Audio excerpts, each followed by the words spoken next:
Next आपला जो crash कोर्सचा टॉपिक आहे magnetic effect of an electric current. आता magnetic effect of an electric current मध्ये काय काय आहे बघा. प्रॉब्लेम्स आपला फर्स्ट आहे. आता त्याच्यामध्ये बऱ्यापैकी तुम्हाला 12वीला जो टॉपिक आहे मॅग्नेटिझम असू दे किंवा magnetic effect of electric current असू दे थोडासा किंचित फरक आहे, बाकी सगळं सेमच आहे. फर्स्ट प्रॉब्लेम बघा, in cyclotron the applied magnetic field. आता सायक्लोट्रॉन मध्ये त्याला आपण अप्लाय केलेलं मॅग्नेटिक फील्ड काय करतं, तर आपल्याला पुढे त्यांनी 4 पर्याय दिलेले आहेत. काय करू शकतं काय, हा प्रश्न त्यांनी विचारलेला आहे. बघा, in a cyclotron the applied magnetic field. आता सायक्लोट्रॉनमध्ये अप्लाय केलेलं मॅग्नेटिक फील्ड काय करतं. पहिलं काय म्हटलं option, changes only the direction of the charge particle. बरोबर आहे. अप्लाइड मॅग्नेटिक फील्ड काय करतं, जो पॉझिटिव्ह चार्ज आहे हा पॉझिटिव्ह चार्ज कुठं असतो, सेंट्रलला असतो. त्याच्यामध्ये 2 डीज आहेत, एक D1 आहे, D2 आहे, ज्याचं हाय व्होल्टेज आहे. ओके. आणि पॉझिटिव्ह चार्ज आपण त्याच्यामध्ये काय केलेलं आहे, मध्ये एक स्पेस आहे. जो स्पेस आहे त्याच्यामध्ये तो पॉझिटिव्ह चार्ज आपण गॅसेसचं आयनायझेशन करून इंड्यूस करतो. आता हा जो पॉझिटिव्ह चार्ज मध्ये तयार होतो, ओके, त्याच्यामध्ये त्याचं इलेक्ट्रिक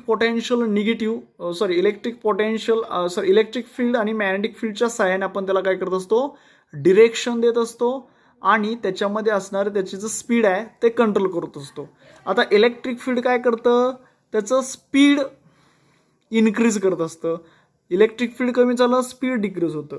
आणि मॅग्नेटिक फील्ड काय करत असतं, त्याची डिरेक्शन. आता इव्हन त्या डीज ज्या का आहेत त्या कशा असतात, तर त्या निगेटिव्ह आणि पॉझिटिव्ह. जेवढी त्याचं असणारं जे निगेटिव्हिटी जास्त तेवढा तो पॉझिटिव्ह काय होणार आहे, चार्ज निगेटिव्हकडे जाणार आहे.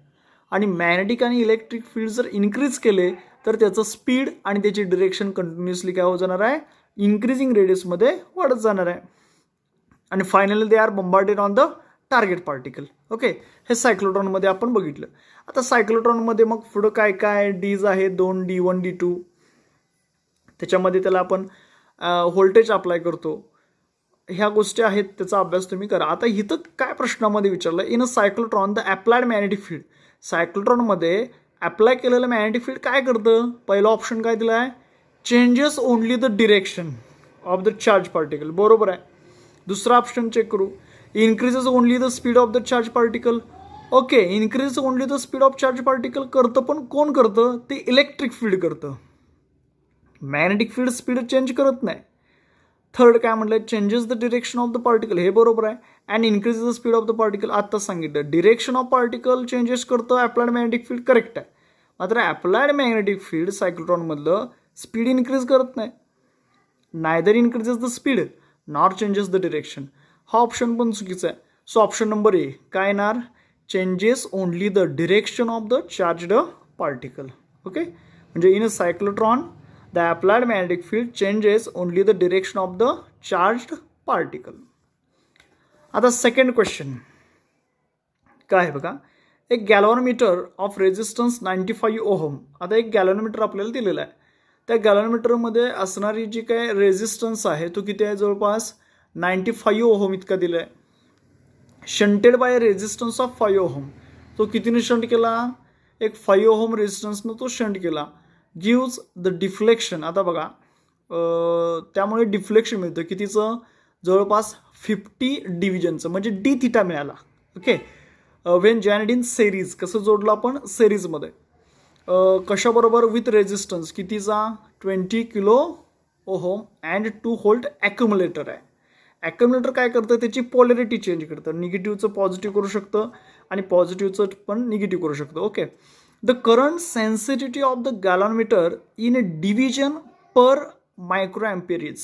बघा क्वेश्चन काय आहे, द करंट सेन्सिटिव्हिटी.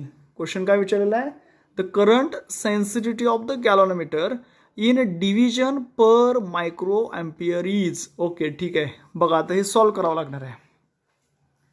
आता जनरली आपल्याला जे माहिती आहे त्याच्यानुसार करंटची value V is equal to I R. V is equal to काय म्हणतो आपण, आय आर म्हणतो. मग आय इज इक्वल काय होईल रे, व्ही अपॉन आर. आता ॲक्युम्युलेटर म्हणजे त्याचं व्होल्टेज दिलंय ते किती आहे, 2 आहे. आर म्हणजे किती दिलंय सांगा, 20 किलो ओहम दिलेलं आहे. So I is equal to 2 divided by 20. आता जर 20 न 2 ला जर डिवाइड केलं किती येणार आहे 0.1 मिली अँपिअर. आता 0.1 मिली म्हणजे 10⁻³ मायक्रो म्हणजे 10⁻⁶. मग याचं मायक्रो मध्ये केलं तर काय होणार आहे 100 मायक्रो अँपिअर. काय होईल 100 मायक्रो अँपिअर. ओके. आता आपल्याला बाळांनो काय विचारलेलं आहे current sensitivity of galvanometer in division per micro ampere असं विचारलंय ना. So sensitivity S is equal to D theta by D आहे. आता त्याचे डिव्हिजन किती होतं तर 50 डिव्हिजन होतात. किती करंट मायक्रो अँपिअर करत मायक्रो अँपिअर मध्ये काय केलं तरी त्यांनी क्वेश्चन मध्ये आपल्याला तसं विचारलंय मायक्रो अँपिअर मध्ये विचारलंय. So divided by 100. So S is equal half division per micro ampere. आता सुरुवातीला त्यांनी गॅलोमीटरचा रेजिस्टन्स दिला 95 परत शंटेड बाय 5. त्याचा इथं काय संबंध नाही त्यांनी तो डाटा दिलाय विचारलंय काय त्याच्या अनुषंगाने आपण सॉल्व्ह करायचं. सो आपली सेन्सिटिव्हिटी किती येते बाळांनो half. Okay half division per micro ampere option number ए. नेक्स्ट आता बघा थर्ड क्वेश्चन इथं आपल्याला काय दिलेला आहे. तिसरा क्वेश्चन काय म्हटलं बघा A straight wire of length π² metre. आता एक स्ट्रेट वायर आहे त्या स्ट्रेट वायरची असणारी लेंथ दिले लांबी दिले आणि ती लांबी किती आहे बाळांनो π² मीटर आहे. Is carrying A current of 2 ampere. हे बघा असे एक स्ट्रेट वायर आहे ज्याची लांबी π² मीटर आहे. जो करंट किती कॅरी करतोय ती वायर 2 अँपिअर इतकी करंट कॅरी करणार आहे. Magnetic field due to it. आता त्याच्यामुळे होणारं जे मॅग्नेटिक फील्ड आहे is measured at a point distant 1 centimetre. बघा ते आपण कुठून मोजतोय 1 सेंटीमीटर पासून मोजलं. If the wire is to be bent into a circle. समजा ती वायर आपण सर्कलमध्ये बेंट केली and is to carry the same current as before. आणि त्याच्यामधून जर सेम करंट जात असेल जसा पहिला जात होता the ratio of magnetic field. मग काय विचारलंय रेशो गुणोत्तर प्रमाण काढा भागाकार करा काढा म्हटलेलं आहे. कुणाचं the ratio of magnetic field at its centre to that obtained in the first case would be. ते किती असेल. ओके एक स्ट्रेट वायर आहे ज्याची लेंथ दिली आहे π² मीटर. करंट आहे 2 अँपिअर. त्यानंतर म्हटलं मॅग्नेटिक फील्ड मोजलं किती डिस्टन्स लावो 1 सेंटीमीटर डिस्टन्सला त्या पॉईंटपासून. ओके ठीक आहे ते बघा लेंथ दिले π². करंट I अँपिअर दिसतो का तो आणि त्याची रेडियस किती दिले बाळांनो R दिलेले आहे. If the wire is bent into circle. समजा ती वायर जर आपण सर्कलमध्ये बेंट केली तरी सुद्धा ती असणारी जी काय वायर आहे ती सेम करंट काय करते कॅरी आउट करते. So the ratio of magnetic field at its centre to that obtain in the first case would be असं आपल्याला विचारलेलं आहे. ओके लक्ष द्या आता पुढं काय म्हटले बघा. If wire of length L. आता वायर आहे ज्याची लेंथ किती आहे L आहे is bent in the form of a circle. ती कशामध्ये बेंट केली एका सर्कल मध्ये बेंट केली ऑफ रेडियस R की ज्याची रेडियस किती आहे R. Then 2πr is equal to मग लेंथ जर 2πr म्हणजे त्याचा वर्तुळाचा परिघ सर्क्युम्फरन्स ऑफ सर्कल. मग लेंथ किती असणार आहे 2πr. So circumference of circle L is काय होणार आहे 2πr. बघा if a wire of length L okay is bent in the form of a circle of radius R then 2πr is equal to L. So R is equal to L upon 2π. R म्हणजे काय होऊ शकतो L upon 2π. आता length किती दिले π² आहे त्यांनी दिलेली हा 2π तसाच π² π कॅन्सल शिल्लक काय राहतील π upon 2. आता त्यांनीच आपल्याला काय सांगितलं magnetic field due to straight wire. ठीक आहे त्यानुसार आपण काय इक्वेशन घेऊ शकतो V1 is equal to μ0 upon 4π twice I upon R. So is equal to μ0 upon 4π 2 आहे सा. करंट किती दिला रे 2 अँपिअर दिलाय म्हणून कॅपिटल I ची व्हॅल्यू किती होतील किती होईल 2. 4π तसंच. रेडियस किती दिले रेडियस आपल्याला 1 सेंटीमीटर दिले म्हणजे 1 × 10⁻². रेडियस काय होणार आहे 1 सेंटीमीटर म्हणजे 1 × 10⁻². आता ते जर सॉल्व्ह केलं तर काय येणार आहे B1 is equal to 4 cancel होतील μ0 अपॉन 10⁻² असं राहणार आहे. मग magnetic field due to circular loop बघा आता काय केलं, magnetic field into circular loop B2, circular loop असेल तर μ0/4π 2πr, r म्हणजेच काय, तिथं आता लेंथ दिली घ्यायची आहे upon r, μ0/4π twice i upon r. जसं इथं काय μ0/4π ट्वाइस i, इथं काय असणार आहे त्याच्याऐवजी पाय l upon r. So therefore आता काय लिहू शकतो बघा आपण, μ0/4π तसंच राहील, हा 2π पण ॲज इट इज. आता लेंथ किती आहे, लेंथ किती आहे 2 अपॉन याच्यामध्ये काय होणार बघा, रेडियस किती आहे π/2, त्यांनी जी व्हॅल्यू दिली त्या.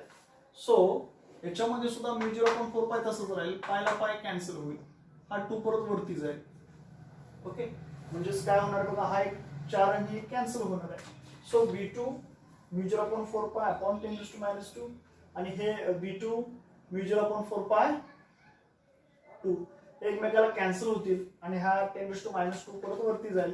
म्हणजेच काय राहणार बघा, B2/B1 जर सॉल्व्ह केलं तर किती येणार, 1/50, 1/50, ऑप्शन नंबर बी.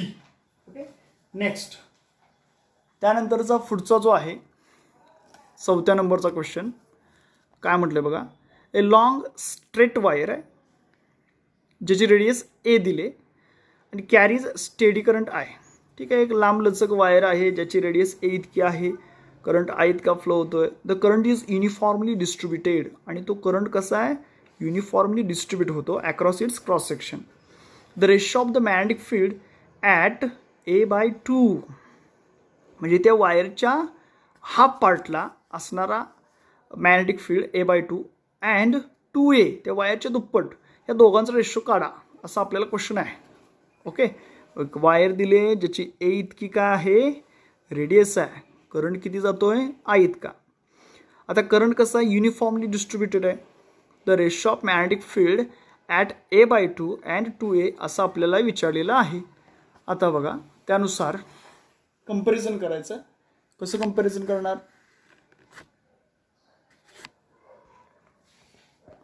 दोन इक्वेशनमध्ये कंपॅरिझन करायला सांगितले आपल्याला.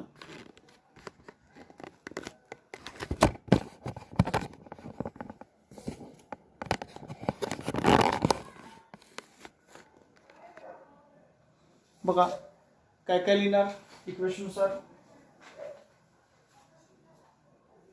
B1 × 2π A/2, पहिली equation is equal to μ0 I upon πi². B1 ची किंमत लिहितो, μ0 I अपॉन πi² इंटू काय होणार बघा π² अपॉन 4. हे दोन्ही इक्वेशन मी कंपेअर केले. So B1 is equal to μ0 I upon 4π. So हे जसं लिहिलं तसं B2 × 2π, इथं A/2 आहे, तसं दुसरं काय आहे त्याचं रेशो ट्वाइस आहे, is equal to μ0 I. So therefore B2 is equal काय होणार μ0 I अपॉन 4π. हे पण B1 is equal μ0 I upon 4π आहे, B2 इज काय आलं μ0 I अपॉन 4π. आता दोन्हीचा रेशिओ विचारलाय, मग दोन्हीचा रेशिओ विचारलाय जर तर काय होणार, दोघांचा असणारा B2 अपॉन B1.